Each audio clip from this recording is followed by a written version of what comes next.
Australia, Canada. আমি প্রথমেই আপনাদের কাছ থেকে ক্ষমা চেয়ে নিচ্ছি যে আমরা শিক্ষক সমাজের কাছ থেকে হয়তো দেশবাসী আরো অনেক আশা করেছিল। আমি সেটা ক্ষমা চেয়ে নিচ্ছি আপনাদের কাছ থেকে।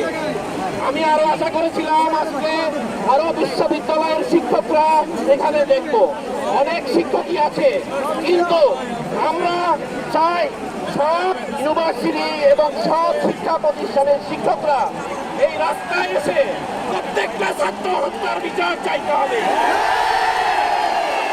এবং এই বিচার হতে হবে ইন্টারন্যাশনাল কোর্টে। বাংলাদেশের কোর্টের উপরে আমরা বিচার ছাড়তে পারি না। বাংলাদেশের কোর্টের উপরে বিচার ছাড়ব যখন এই সরকার থাকবে না এবং এই প্রত্যেকটা ছাত্র হত্যার দায় এই সরকারকে এবং প্রধানমন্ত্রীকে নিতে হবে। আমি শুধু বলতে চাই, আমি আবারও ক্ষমা চেয়ে নিচ্ছি আপনাদের কাছ থেকে, শিক্ষক সমাজের পক্ষ থেকে। আমি আহ্বান জানাবো বিশ্ববিদ্যালয় এবং কলেজের শিক্ষকরা লেজুর ভিত্তির রাজনীতি পরিহার করুন। লেজুর ভিত্তির রাজনীতি করে দেশ করা যায় না। আপনাদের ছাত্ররা আজকে হত্যা হচ্ছে প্রতিদিন। একটু আগে খবর এসেছে কুমিল্লায় ছাত্র হত্যা হয়েছে। কোথায় আপনারা, কোথায় বিশ্ববিদ্যালয়ের শিক্ষকরা? যারা এসেছেন তাদেরকে স্যালুট জানাই।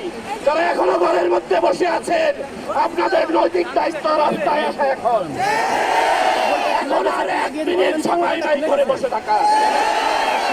এবং এই হত্যার সাথে, প্রত্যেকটা ছাত্র হত্যার সাথে প্রধানমন্ত্রীও যদি জড়িত থাকে, প্রধানমন্ত্রী জড়িত থাকবে,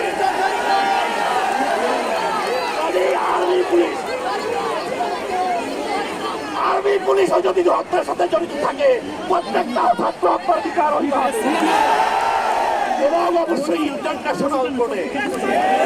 আমি আবারও আপনাদের সঙ্গে সংহতি প্রকাশ করে, দুঃখ প্রকাশ করে যে বিদেশে থেকে আপনাদের মতো তেমন কিছুই করতে পারি না, মাফ করে দিবেন। আমি আপনাদের মতো সকল হিরোদের স্যালুট জানাই। ভালো থাকবেন, আমরা আপনাদের সঙ্গে আছি।